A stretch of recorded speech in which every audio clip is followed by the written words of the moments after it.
You're listening to Pop This, the podcast where two women talk about everything pop culture. Here are your hosts, Lisa Christiansen and Andrea Warner.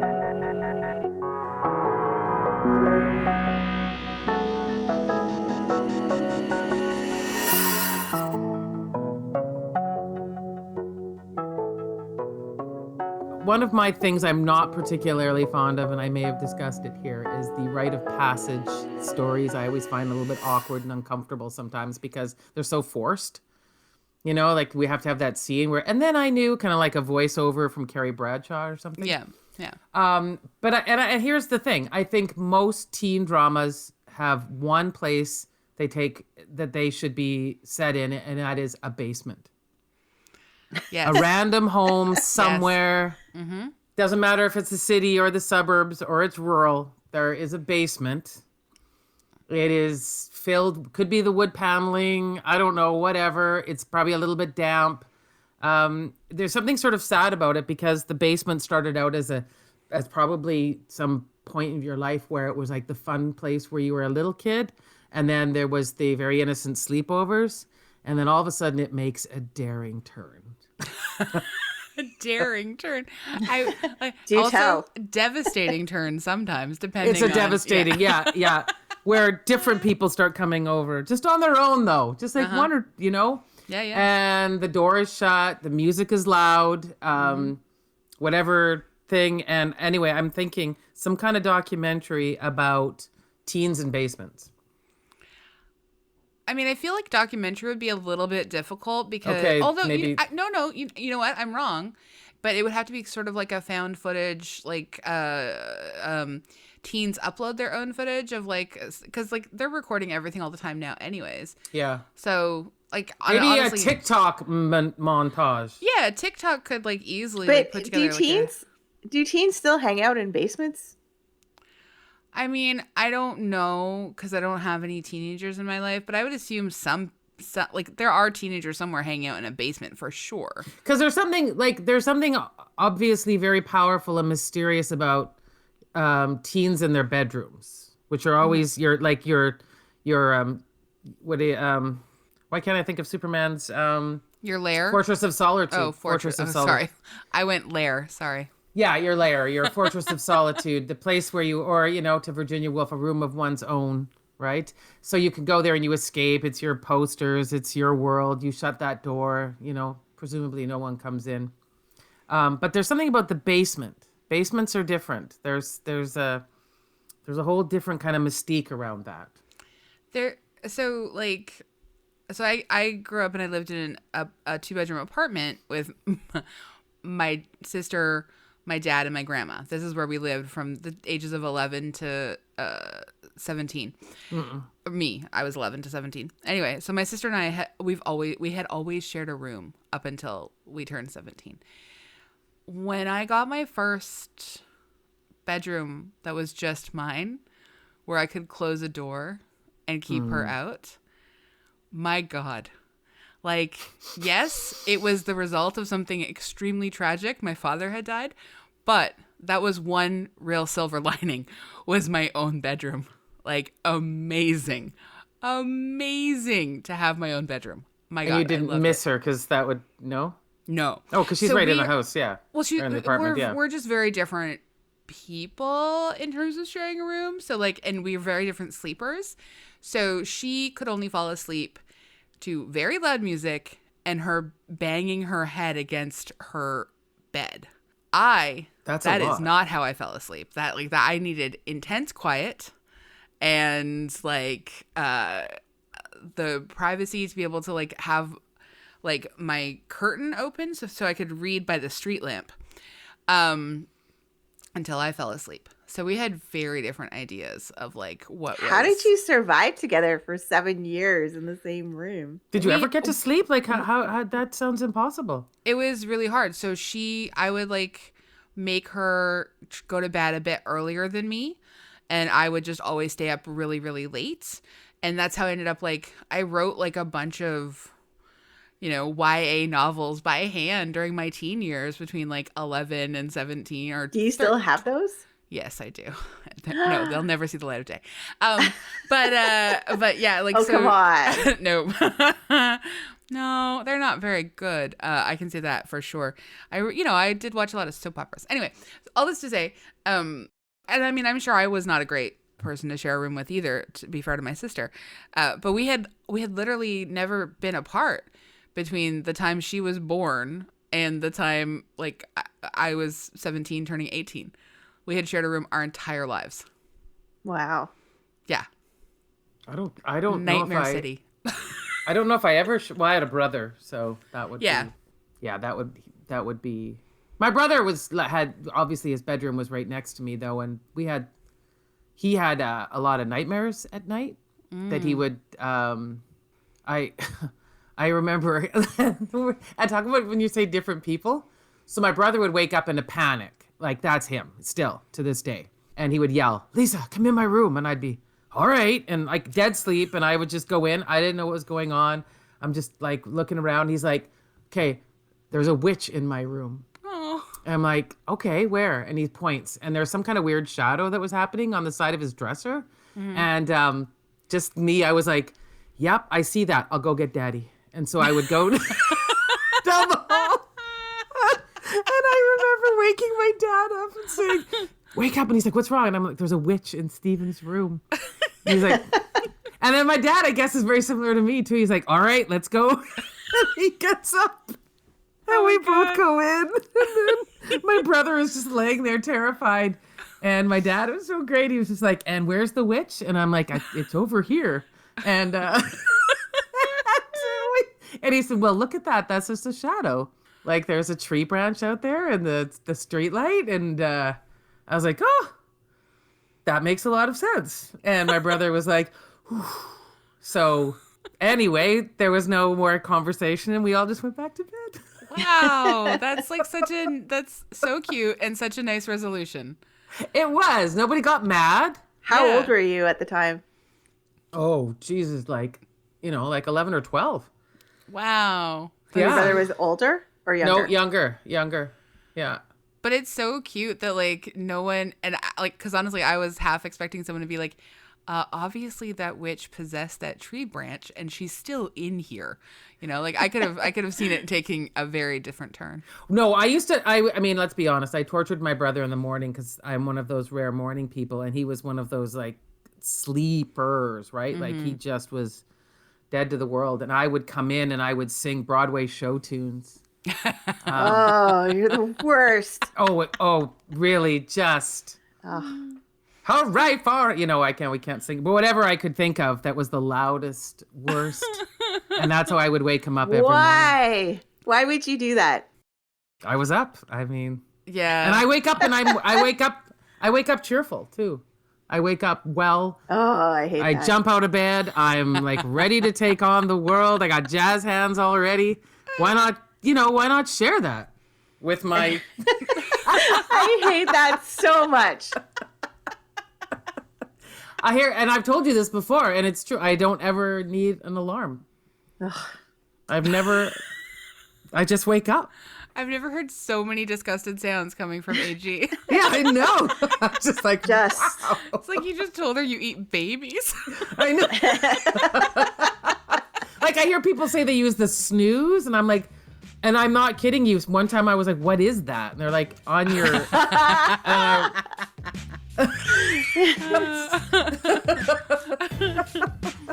Amazing.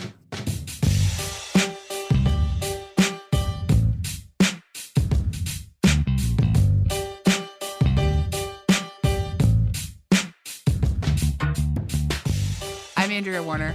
I'm Lisa Christiansen. I'm Andrea Gin. And you're listening to Pop This. The Tina Turner edition. Yeah, my God, I have wanted to do What's Love Got to Do with It for a long time. And I think we should do this, like do it in the future because it's separate, obviously, from like this piece of cinema. It's Have you seen very it? separate. Oh yeah. It was hard to watch, but I loved it. Angela I Bassett. haven't seen it, but I want to. Oh my God, Angela Bassett is incredible in it. Like really like flawless. And I remember seeing it, I think when it came out actually. And I haven't seen it since because I remember it being like quite a harrowing movie to watch. It was really difficult. But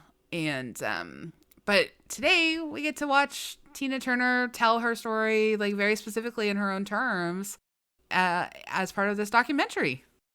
So do we want to read should I read the background? Yes. Okay, so Tina is a 2021 American-British documentary film directed by Dan Lindsay and TJ Martin. It follows the life and career of musician Tina Turner. The filmmakers, in seeking to tell Turner's story, have taken their cue from the singer herself, structuring their film around the extraordinary interview Turner gave to People magazine in 1981, in which 3 years after their divorce, so that's to Ike Turner, she disclosed the decades of abuse she had endured at the hands of her musical collaborator, with whom she had a series of hits from 1960 to 76. Tina's a story told in her own words, both through archival material and present-day interviews with the singer herself, as well as friends and former collaborators. Taking control of one's own story will prove Tina's central theme, presenting its subject's past not as something defining, but as something left behind in achieving happiness, as well as huge professional success. As one contributor put it when discussing Turner's 1984 breakout solo hit, What's Love Got to Do with It? This wasn't a comeback, it was an arrival. That's Andrew Simpson there. So I'm already tearing up because that's such a beautiful sentiment. So lovely. I'm going to cry like 800 times. It's so early episode. for you to cry in the podcast. Yeah. I know, but I'm going to cry like Usually 800 later. times in this episode. I'm so sorry. But my God, like this was such an emotional documentary to watch. Like even knowing, like I knew all of this stuff, you know, like I knew what her life was, but I guess I didn't have all of the specifics. And, you know, I was only 2 years old when that People story came out, and so I never read it. Like I mean, I should read it now in retrospect, but and I saw the movie version of her biography, but I actually haven't read the biography, I, Tina. Have any of you? No. I haven't. I didn't know anything. I mean, I guess what this movie did for me, because I knew all of the facts, as we all did, but I didn't know that there was such a mystery that happened to her, that she had lived through all of that and she hadn't said anything. So that's why that interview was such a revelation, that nobody knew all of that was going on unless you knew them personally or related. Yeah. And I thought that was something that I didn't know anything about. Yeah, and I feel like, I mean, I there was like actually like a few different things, like when you know, I mean, how much of a secret it had been, so I guess that's kind of an interesting thing to me, because like I've only ever, again, because of like when I was born, I've only ever known Tina Turner without Ike. You know what I mean? Like he was already sort of like a bad guy pop culture reference as an abusive like partner when That's how I've only ever known that, like almost as if you don't talk about him. Yeah. And so so I actually it was really interesting to me how the documentary obviously is not a story. This is not like his story being told.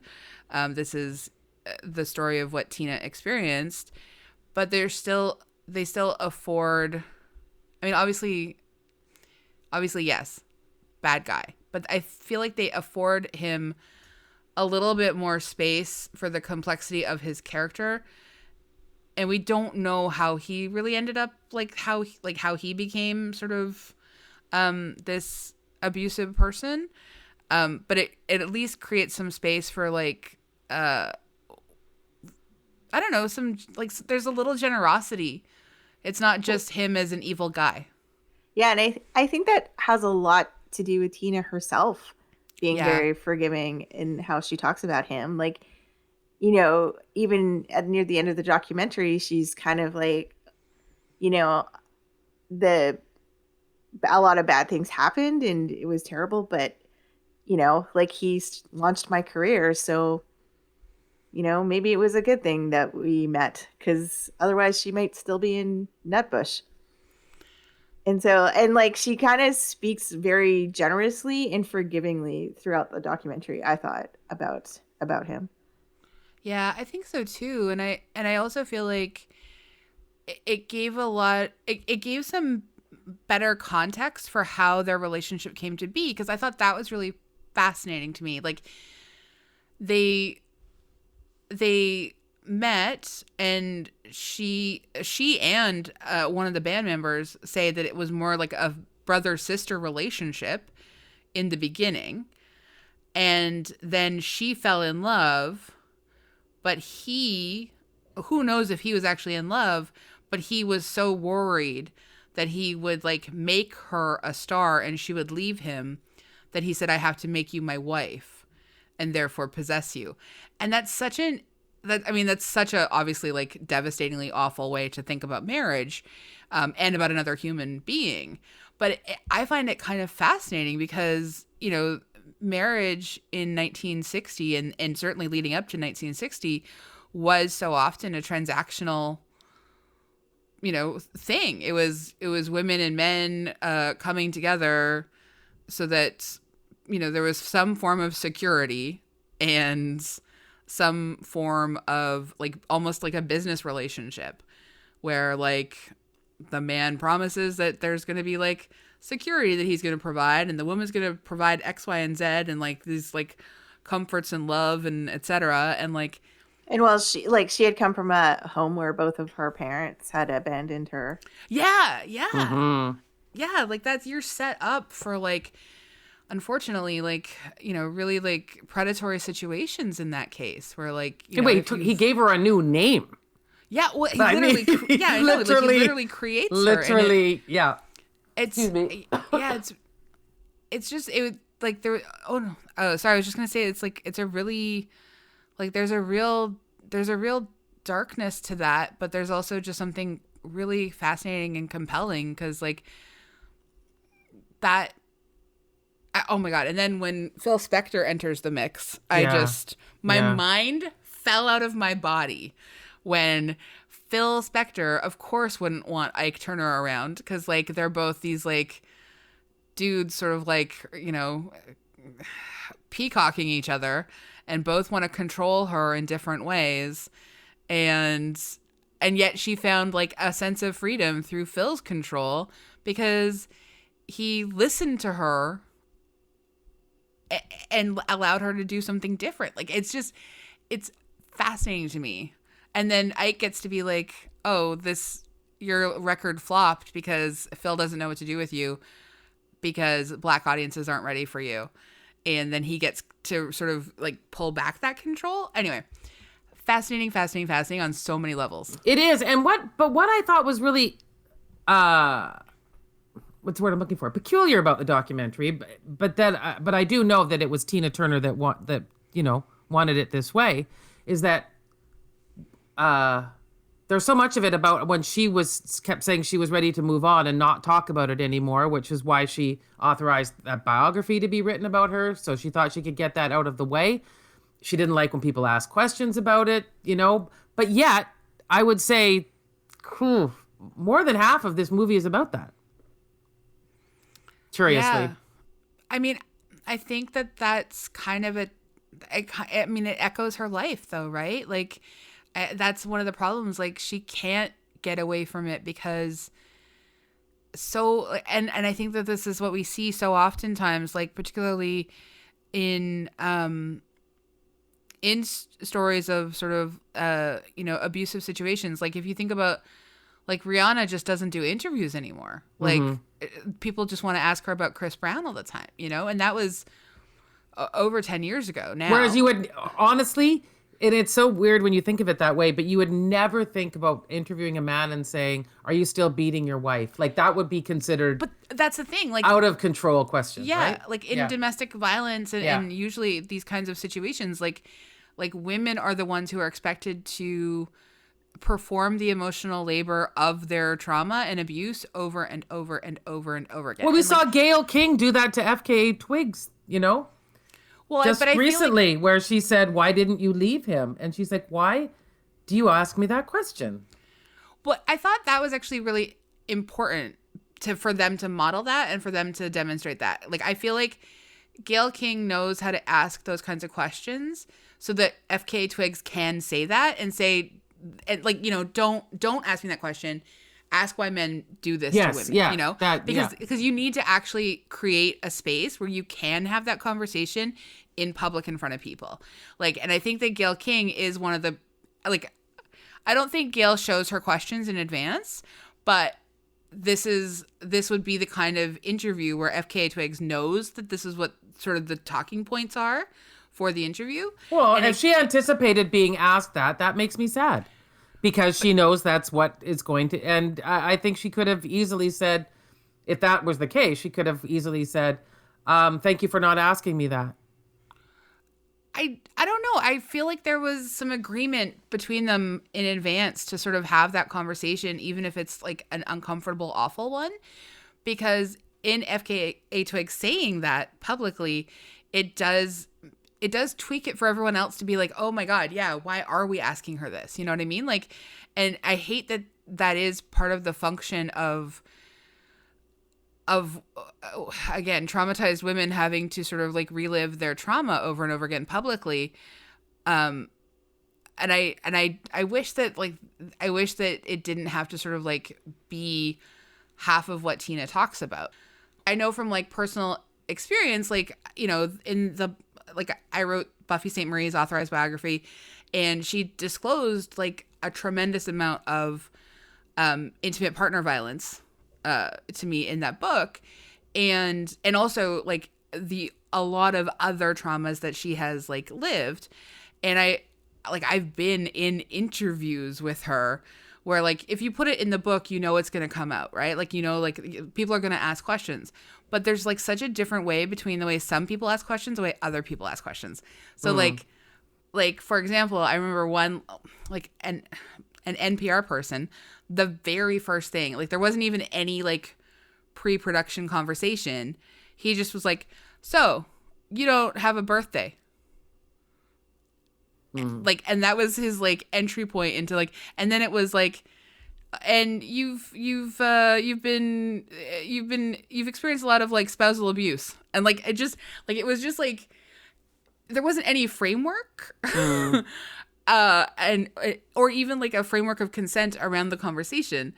And so sorry, anyway, this isn't about a defense of Gayle King. I'm just saying, like, if anyone's going to ask that question, and because I think other people are going to ask that question over and over and over again of FKA Twigs for the rest of her life, and it sucks, but she's always going to have that answer in her pocket, and she's always going to be prepared with that answer, and it's such a good answer. But I think that in the documentary, Tina Turner talks about like that's the thing, fans come up to her and say they're so inspired by her story, or like her story means so much to them, and it's the thing that everybody wants to talk about. And there's that whole thing in the documentary where she's like, it's the thing I don't want to talk about, but it's the thing that resonates with all these people who are coming to see me. Yeah. Yeah, that is a curious thing. Whereas, I mean, I think that what's interesting about her story is, and she brings up quite often, is her Buddhism, and how, you know, big and important that is in her life. And that was that turning point for her, you know, starting to, you know, practice another way of thinking and another way of doing things, which is, as we just were mentioning, it got her to a place where she could forgive and move on with her life. So, yeah. But then we do, like I said, that was what was curious, is that we spent so much time in the documentary hearing her go, I don't want to talk about this anymore, but we sure did a lot about it. So, but I know that's what she wanted as well. So was it her kind of going, okay, this is what I know, this is what they are going to want? Because I mean, I would have been just as happy with a documentary that started with her at the Ramada Inn. Well, I think like they made a documentary that covers her whole life and sort of like, you know, this sort of born until she retires. They have to touch on all these different points. And then because her biography, because Leaving Ike was really like this part 2 of her life, and she does that arrival and not a comeback, an arrival, and it moves in like that's a very compelling story, I think, for a lot of women and a lot of people. Yeah. And particularly, she's in her late 40s when she becomes a rock star, like, and like that's wild as well. And then it's so interesting because like I've grown up listening to Tina Turner songs, but I never really thought about her as a rock star. Like I would have like my mind, she's like a pop star. But now that I watch this documentary, I'm like, oh yeah, she did sing rock music. She was like rock and roll. But I guess because like you don't necessarily, I don't know. I just didn't think like maybe because she's a woman, like a solo artist, I didn't associate her with the rock genre.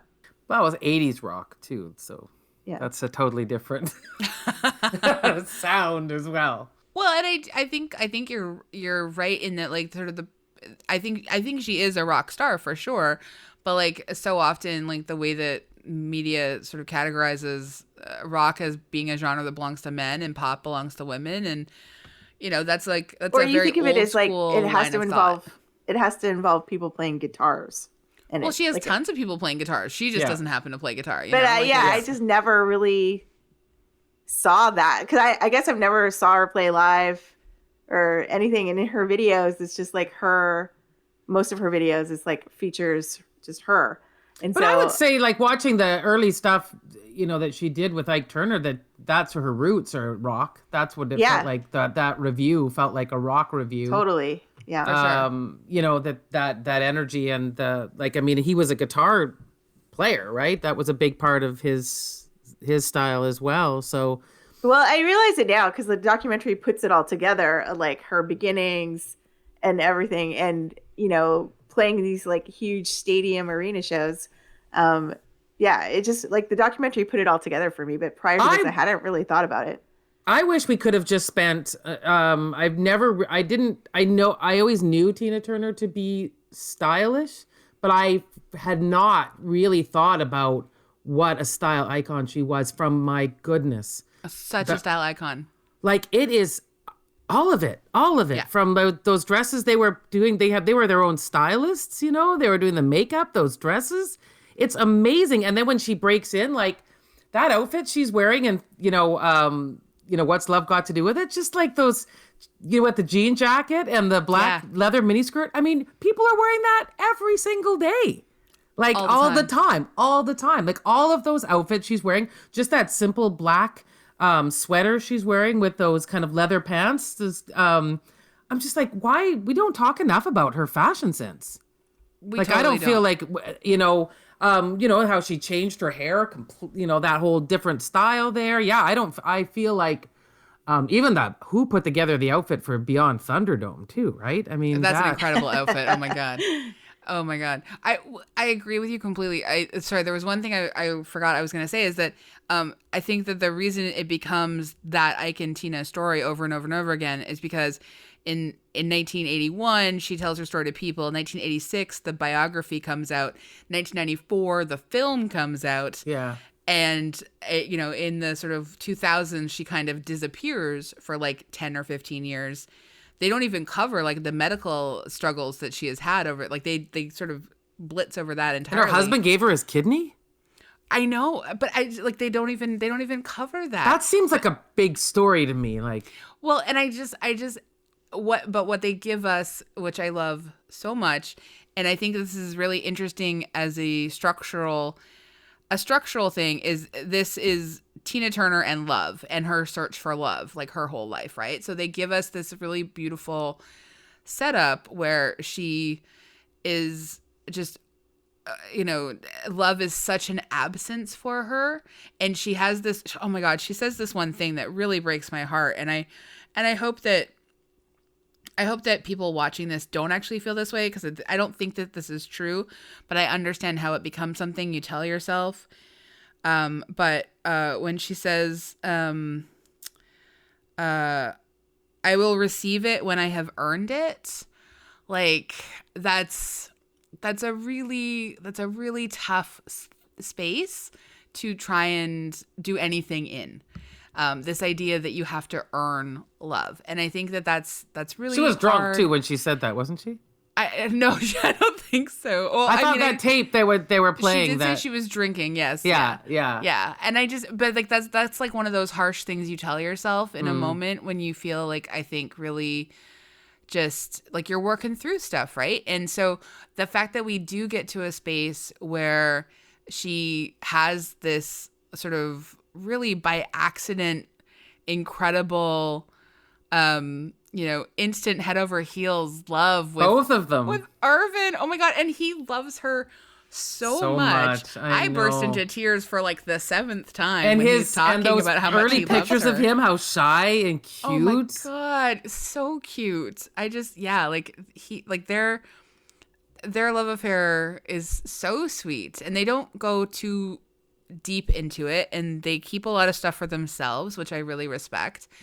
But I think I just want to say, but I remember that line too, and that stuck with me, the earn it. But I wonder if that's also part of, because I read a lot of Buddhist, I'm not a Buddhist at all, but I read a lot of Buddhist literature because it speaks to me. But so much about that is about being ready to, not need something from love, not to be attached to it, not to have it fill some hole for you. That it comes to you when you're able to give and receive it. Like all of those. I felt like that's what she was. I felt like that's what she was trying to say. Yeah, so it's not like a codependency or something. Yes, it's interesting because I also watched the Audrey Hepburn documentary that's on Netflix right now, and she talks about like in her life too, like her granddaughter, one of the sort of most moving points of it was like her granddaughter saying that like the thing that most people don't know about Audrey Hepburn is that she was sad. And it talks about like, she was also abandoned by her father and lived through war and lived through famine and, had 2 unhappy marriages, and sort of like towards the end of her life. And like what she talks about in this documentary is that like she talks about like how you have to let things go, how you can't hold grudges, and like she wishes that she didn't stay mad at people and mad at things, and it's just better to like not let them like live in your head.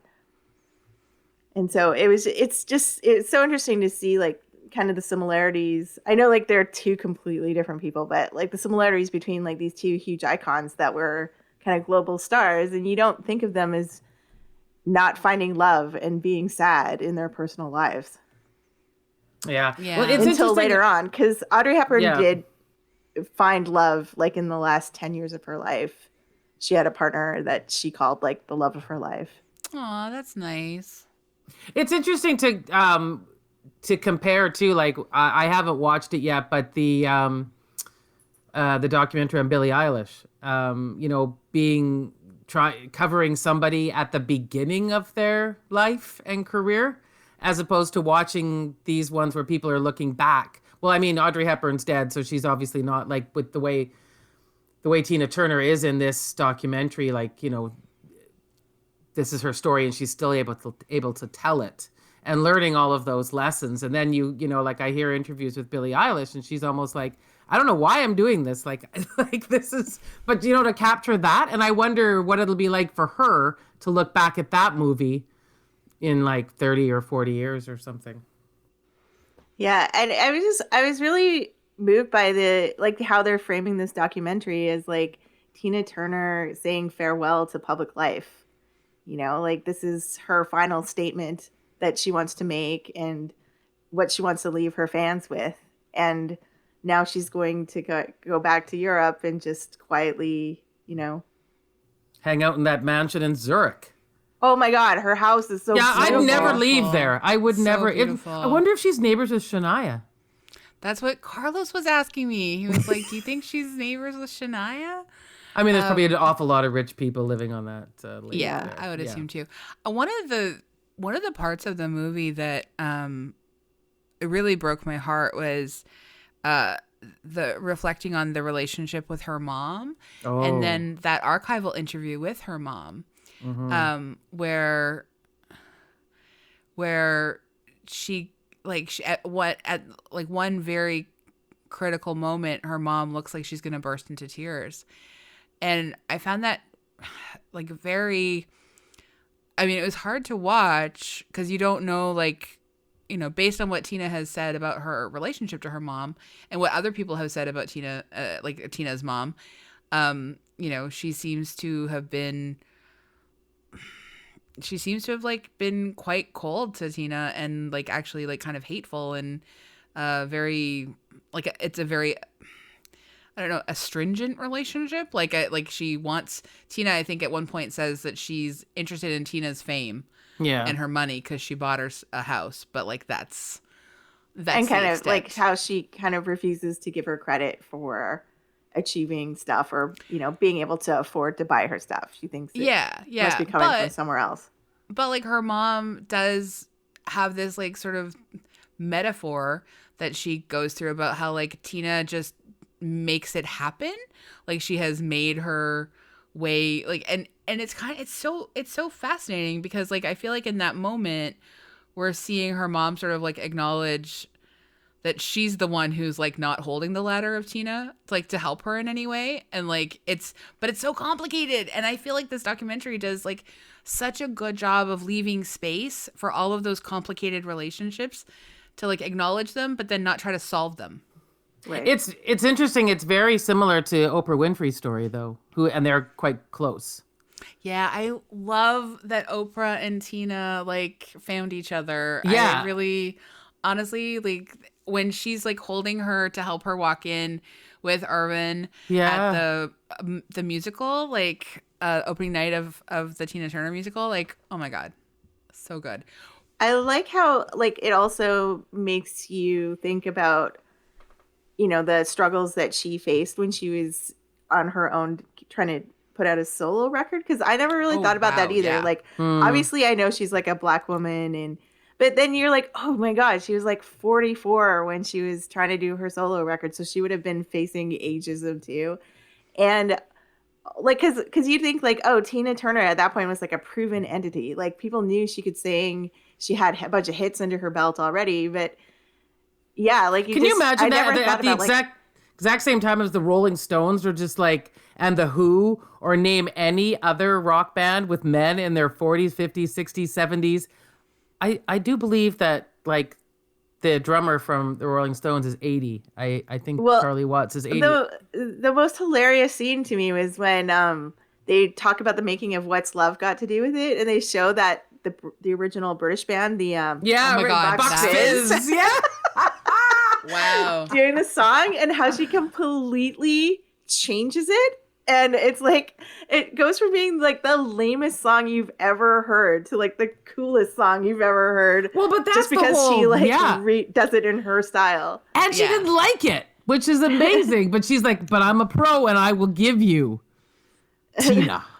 Yeah. Like, you know, and I will, but that, she must have, I mean, there must have been something about her that connected to it, because the way she sings it is so emotional. Like, it's just so rip your heart out. Whereas Bucks Fizz, I don't feel like they connected to the song. I don't know if either of you noticed that. I did notice that. Like, I mean, I think it's all the Lycra. It just slips off of that emotion, video right? was quite something there. I have to watch that video their immediately. Whole catalog and make them cool. Like, Yeah. Okay. Oh, the other thing, we have to all find Hollywood Nights, I think. Oh, and yeah. watch would be that, because like, can you imagine that Tina Turner was backing up Olivia Newton-John? yeah. Like, I mean, credit to Olivia Newton-John to nab Tina at that time, but like, my God, is that just a wild demonstration of the inequity of the recording industry? Well, and it's such a funny, I mean, good for her for choosing powerful backup singers, but like, because you think of Olivia Newton-John as having this like angelic almost presence. And like if that was my vocal style, I would not choose someone known as like the powerhouse vocal style to be a backup singer. It's always like watching, it's like because Murder, She Wrote or Matlock are on late at night, and all of a sudden you'll be watching going, is that Gene Kelly? Like, what happens to people? They go on to a different, but I mean, at least Tina managed to bring it up the other way after. Yeah. I mean, to be fair, Gene Kelly was much older and stuff, but it's just always like, is that, like... What happened? Is that Orson Welles shilling wine? Like, what are we doing here? Yeah. Well, and I'm just so glad that I mean, obviously, like that racist as hell record executive. That was Capitol something. Records, Yeah. That was awful. But I'm so I'm just so impressed with her. Just being able to sort of just truly figure out what her style was, and to be able to sort of take it to the next level. Like, she's such a such a pro. She's so confident as a performer. Everything's entirely natural. I don't know. There's that natural talent floors me, especially that natural charisma. That walk she has too. Oh my that God, when it's she so walks from the good. side stage, I've never seen anyone walk like that. It's incredible. It's Yeah. incredible. It's just And the way she can dance all night in heels again. Oh my God, that Yeah, the heels thing. I can barely get through a dinner in heels. I mean, know. I might never wear heels again. I mean, let's be honest. Me neither. will never wear heels again. Yeah, I doubt that's happening. No, but the fact that she has been performing like this since 1960, I Right. mean, Yeah. it is incredible to me that But also, you watch the sort of current interview that she does, and it's she's 79, 81. In that, right? You're right. in Yes. that, Yeah. when she's giving those interviews, and that's just flabbergasting. In that super suit she's got on. my God, that suit's so what good. is that about? She is, honestly, I do feel like another documentary is needed just for her fashion. I just want a style documentary on Tina Turner now. I feel like you'll probably get one at some point. I just she might not be involved, but maybe her management and people will produce that kind of thing. If she had a stylist later, I wonder too, that would be quite interesting. Or if she felt very I will do this, because yeah, I don't know. But yeah, it's just also that point where you realize she's just such a consummate performer, is that when she decides that she's gonna sing rock, and she's and so I pulled this dress out of my wardrobe, and it was all the short sparkly sequence ones, and it's you get this real sense that she's showbiz, she knows. Yeah. She knows exactly what she's doing. Yeah. One of the things that actually, one of the moments that I found kind of weirdly distressing, and it wasn't a long moment, but it gave me chills, because we've seen how how there's PTSD that she goes throughout being asked questions throughout her career, right? And how she has to fan herself to sort of calm her, Anyway, sorry, I'm bringing it back to Ike for a second, but it's more because this is the last public thing she did, is the having to go out on stage for the musical, and she goes out on stage helped out by the woman playing her, and then has to stand between the man playing Ike and the man playing her, and that's and it's so. I honestly thought I was going to throw up for her. I know it's only a minute, but I was just that has to be so incredibly hard and awful. And I mean, she did the press tour for What's Love Got to Do with It. So she's a producer. She's got part of the back end, she knows that for the business of it all, she has to show up to these things. But I would honestly that I think would be one of the extremely distressing things, in terms of a visual trauma, is to have to see this version of your abuser again and again and again being depicted in all of these different or when she was at the press conference for What's Love Got to Do with It, and she says, and they're what do you think of the movie, and she says, I haven't seen it. Yeah, I don't know why I wouldn't see it if I were her. Like that would not make sense to go. But like Angela Bassett sitting next to her is just like you can see that she just doesn't know what to do with that kind of question, because you can't, your media team should be preparing you, but like I feel like this happens again and again and again, is that like people, there's just, especially in the 90s, I think it's probably better now, and it will be better going forward. Like now we've started to use phrases like trauma-informed care. And so like we have language for this kind of stuff. And we're starting to have better language and more, I don't know, like more helpful language around this kind of stuff.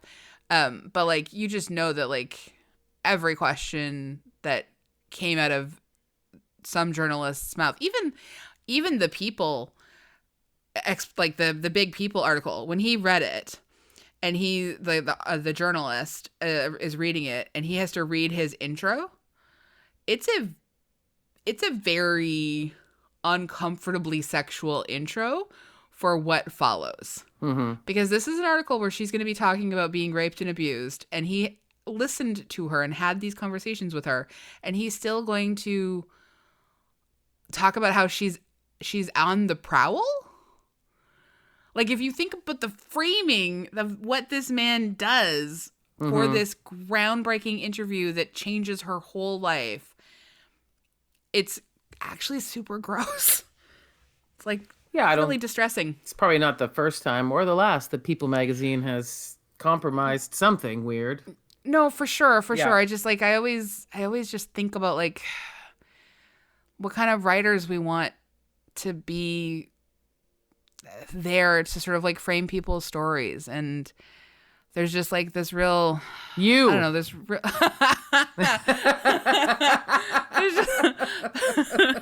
I just like the lack of care and lack of ethics really freaks me out, and it makes me feel so sad, you know? But yeah, I think that I could have sat through, like, the documentary is 2 hours long. She's 80 years old. I feel like we could have used, like, 17 extra hours. Like a whole 10-part series I would have been fine with. I love as much detail as humanly possible because I just think Tina Turner is extraordinary. And I noticed that was like, I was pleased to see a lot of concert footage, a lot of her performing, because I think that obviously you must have hours of people talking and hours of stories to have to, try and get in there. But without us getting that sense of what was at stake or why this woman is so important, it wouldn't make as much sense. So the fact that they did give us an awful lot of her performances, I think that made a lot of sense. Yeah. Yeah. And it's so great to sort of like spend some time with songs that we like might not know as well. Like I hadn't heard the song where she's talking about how she wants to kill someone's wife. Like, I know that that's like not like necessarily super funny material. But it's actually like, from the context of like this as being her comeback song, there is a darkness to the humor, and it was very funny to me. Yes. And it was just a lovely, it's lovely to see. It's a good documentary. And also just that I can see why people are inspired by that story. I mean, what were they showing, that mail room just filled with all of those letters, like 50. That was just people sending mail to Oprah. Yeah, exactly. Like that was just for Oprah's show. Like that's incredible. I love Tina Turner so much, and I do want us to do What's Love Got to Do with It at some point, because I think it's very good. Mm-hmm. And I think ending it with showing like her concert in Brazil.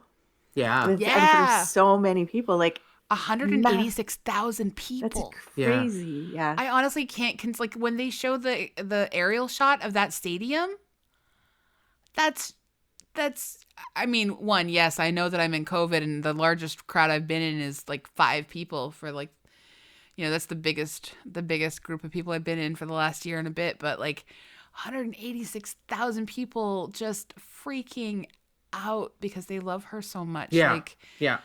It actually honestly felt so good to see concert footage. It's interesting to watch too. Yeah. Oh my God. Yeah. But I watched the Dolly Parton documentary on Netflix. Not as good as this one. But there's a definite similar kind of like, it's not a tragic story for her, but Dolly's kind of star sort of went down, and then her come back up to be around people who really do understand her genius, or, you know, understand what which is very similar to the Tina Turner story, is how hard they work, how invested they are, how they know what they need to do, and how so many people have tried to devalue them or take them down or trivialize them. And in that way, I think they're very similar.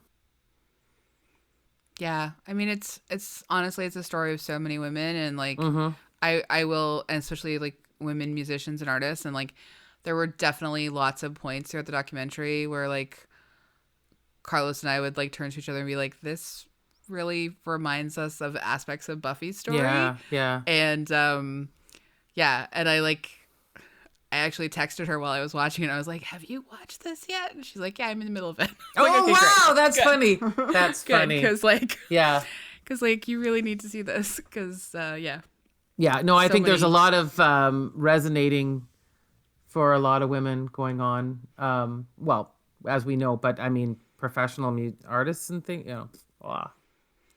Yeah. She also recommended the Aretha doc, which I haven't watched yet either, but I really want to see that too. Yeah, I haven't seen that. I thought she didn't want a documentary. That was the only thing that was kind of, anyway. Oh, like if it's like reluctant. Yeah. Yeah, I don't. Doesn't really yeah, matter. She's can't. I'll find out. I mean, can't complain. Unfortunately, yeah, but Yes. I do like to. It's nice when people can have control of their narratives. Yes. As we know, you know. Yes, exactly. Anyway, so Tina, Pop. it pops for me. Yeah. Yeah, Yeah. for sure. Yeah. So if you're I'm saying what's probably pop gonna got watch to do it with again. it? Yeah. Yeah. Lots. Yeah, no, I enjoyed it. I love it so much, and I feel like there's just and they leave enough there that like I'm really compelled to sort of go back in and revisit a bunch of different things, and I want to read her biography now. I was just, it's amazing, and it fills you full of joy and pride and just that resilience. I mean, I'm almost sick of that word, but here it works.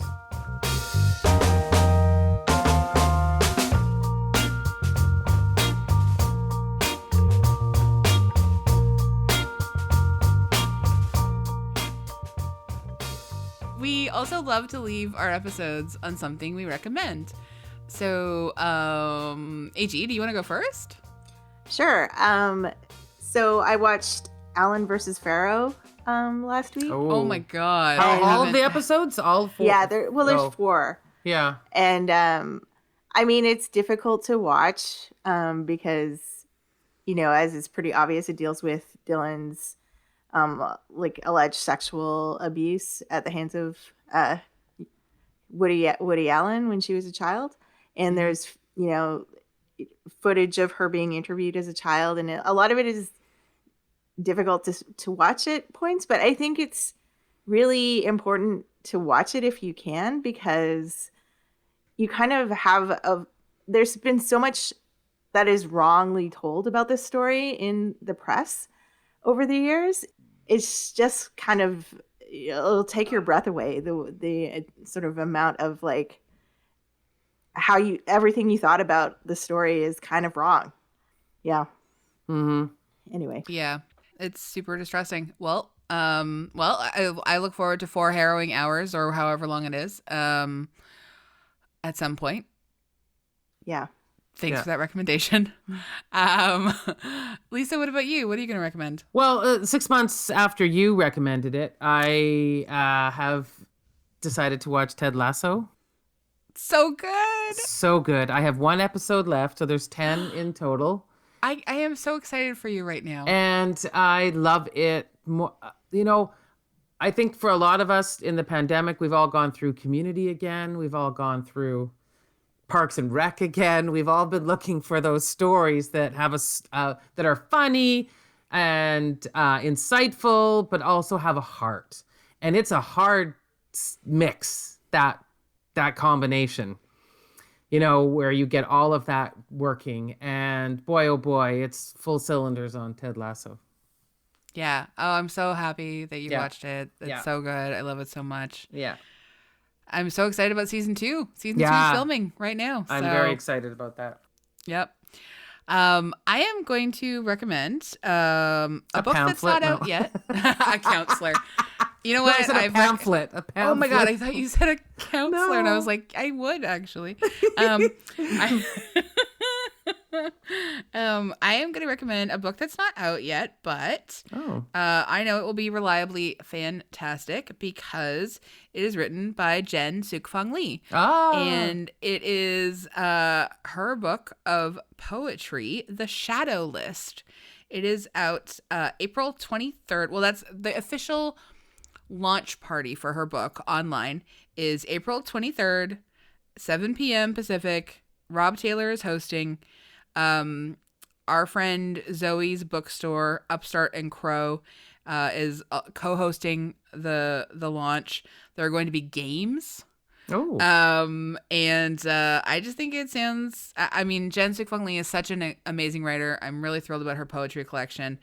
I can't wait, and I just think everyone should pre-order her book and go to her launch because what a fun time it will be. Everyone hanging out online and celebrating poetry plus games. My God, come on. Anyway, all right. So a real whirl of recommendations for you all. Thank you so much for listening.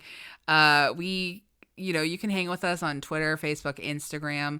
You could rate and review us 5 stars. Always 5 stars. Yeah, I mean, just 6 stars if you can. Yeah. And if you wanted to email us because you'd like us to sort of consider talking about something that you love or that you think would be cool for us to talk about, you could email us at popthiscollective@gmail.com. And we enjoy being with you every week, and we certainly enjoy that our producer, Andrea Gin, is also our co-host. We never thought it would go this long. Don't know how long we'll be doing this. I think you're kind of in now. I think it's forever. I'm telling you, we're not letting her go. No, I know. I can't even imagine just the two of us talking now. It seems odd.